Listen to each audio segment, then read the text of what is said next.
Olá! Motorista de aplicativo é empregado ou autônomo? Esta indefinição provoca uma série de dificuldades tanto para empregadores quanto para os empregados. Isso levou à criação de um grupo de estudo formado por integrantes do Ministério do Trabalho e representantes das empresas e dos trabalhadores do setor em busca de uma regulamentação das atividades que são executadas por meio de plataformas. O tema também tem sido discutido aqui na Câmara, em audiências públicas, com os envolvidos. Nós vamos conhecer mais detalhes sobre os debates com um dos parlamentares que pediu audiência pública na Comissão de Trabalho. É o deputado Alexandre Lindenmayer, do PT do Rio Grande do Sul. Bem-vindo, deputado. Muito obrigada por atender o nosso convite. Bom, da minha parte, uma satisfação estar falando contigo, com todos aqueles que nos assistem. Como tu disseste com muita propriedade, esse é um tema recorrente, importante, que não surge agora, mas que através de um grupo de trabalho que foi formalizado dentro do Ministério do Trabalho e Emprego, nós temos hoje uma participação paritária do setor, as empresas de aplicativo e também trabalhadores desse setor, dialogando com o governo federal no Ministério, mas nós trazendo para a Câmara Federal, através de audiências públicas, para que nós possamos, fazendo a fusão, a articulação de um conjunto, algumas dezenas e dezenas de projetos de lei que vêm trabalhando sobre esse assunto, que nós possamos, através dessas audiências públicas, quem sabe nós construirmos juntos um projeto de lei que venha a abarcar uma regulamentação sobre esse tema, que não é específico do Brasil, é do mundo, né? Não é por acaso que nós vimos recentemente o presidente Lula, juntamente com o presidente Biden, falando em trabalho decente, né? Como, principalmente envolvendo a questão dos aplicativos. E em algum momento no passado era uma boa novidade, algo que facilitava, trabalhava com a lógica de que você passa a ser empreendedor, dono do seu negócio, faz o horário que você quer, ou seja, uma narrativa muito aceitável para os ouvidos, mas que na prática, com o tempo, a partir desse controle que as empresas de aplicativos têm, no sentido de aumentar, diminuir o teu ganho, onde o risco passa a ser só teu, onde o equipamento, o veículo, seja a bicicleta, seja o carro, seja a moto, enfim, todo o risco é teu. O que nós vimos com o tempo são as pessoas trabalhando com cargas excessivas, sem garantias de direitos básicos, sem garantia de descanso e, por vezes, sem garantia, inclusive sem recolhimento previdenciário, sem nada. Então, inclusive, trazermos... Sim. Eu queria justamente que o senhor falasse sobre como fazer um projeto, porque envolve desde mobilidade urbana, saúde, os acidentes, por exemplo, eles já reclamaram que os acidentes que ocorrem com eles são considerados acidentes de trânsito e não acidentes de trabalho, então envolve previdência. Como concentrar num projeto só uma regulamentação? Não é algo tão fácil, né? Tanto é que hoje pela manhã, na audiência que foi realizada, né, dentre outras que estarão debatendo sobre esse tema, ainda se trazia o fato de que de uma pauta de 10 itens, está se conseguindo avançar no primeiro item.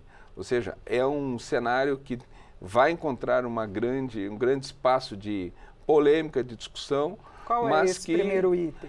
Não foi mencionado, que isso está passando lá no campo do governo federal, junto nessa comissão estudo, né? Bilateral entre empresas de aplicativos e os trabalhadores nos aplicativos. O certo é que hoje é um segmento que está totalmente desprovido de qualquer direito, de qualquer segurança no trabalho, e nós precisamos, através desse processo de regulamentação, e aí não digo, vamos fazer uma cópia daqui ou acolá. Acho que tem que analisar o que está acontecendo na Europa, nos Estados Unidos, entre outros países, mas enxergando o que é possível nós construirmos de uma legislação mínima que seja protetiva e garantidora de direitos desse segmento que está no dia a dia entre nós e que, por vezes, se torna, desculpe a expressão, invisível.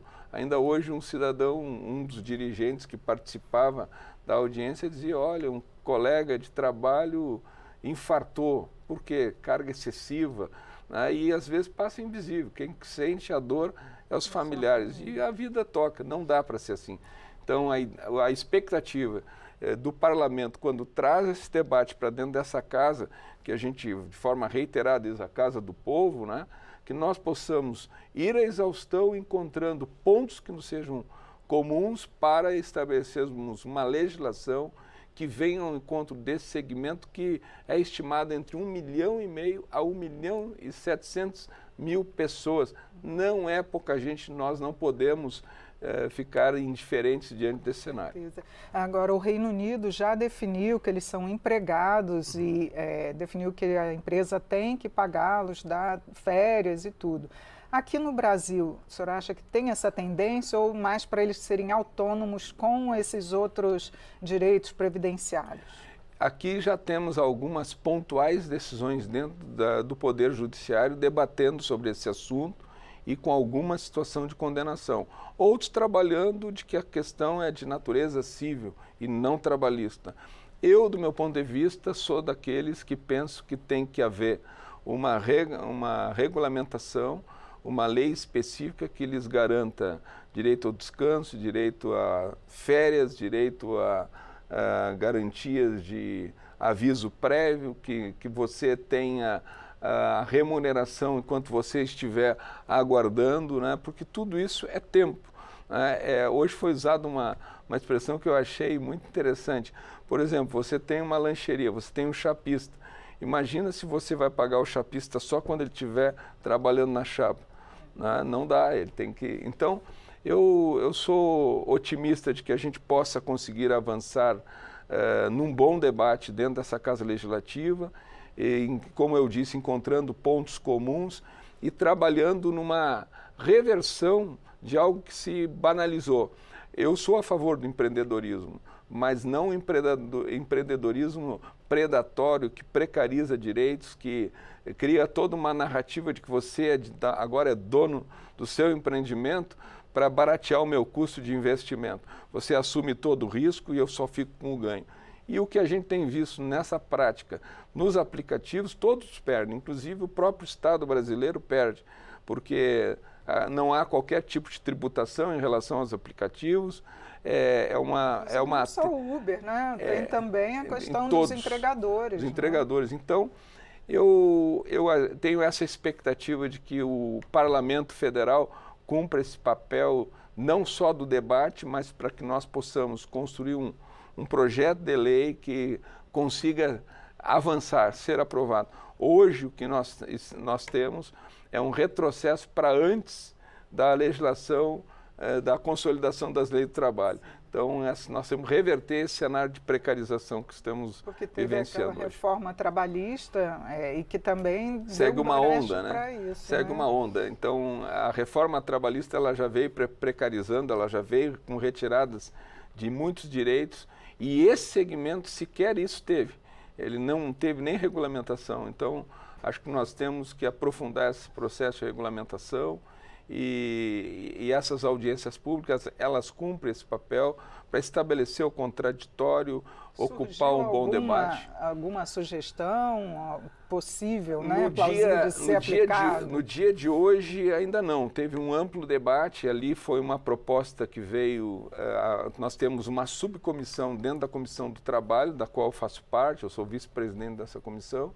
Então, coordenada a subcomissão pela deputada Flávia Moraes, também o deputado Vicentinho é o relator, eu sou o vice-presidente da subcomissão, mas com endosso do presidente, do Ayrton Faleiro, que traz essa acolhida desse tema para que a gente possa, num processo sucessivo de debate, a gente poder ter um acúmulo e, paralelamente, acompanharmos essa articulação que o governo federal faz, do meu ponto de vista, de forma muito profícua, que é a ideia de tentar buscar a construção entre as partes. Se a gente vier com um projeto que seja construído entre as partes, a probabilidade, a possibilidade de aprovação dentro do Parlamento Federal, ela é muito mais efetiva.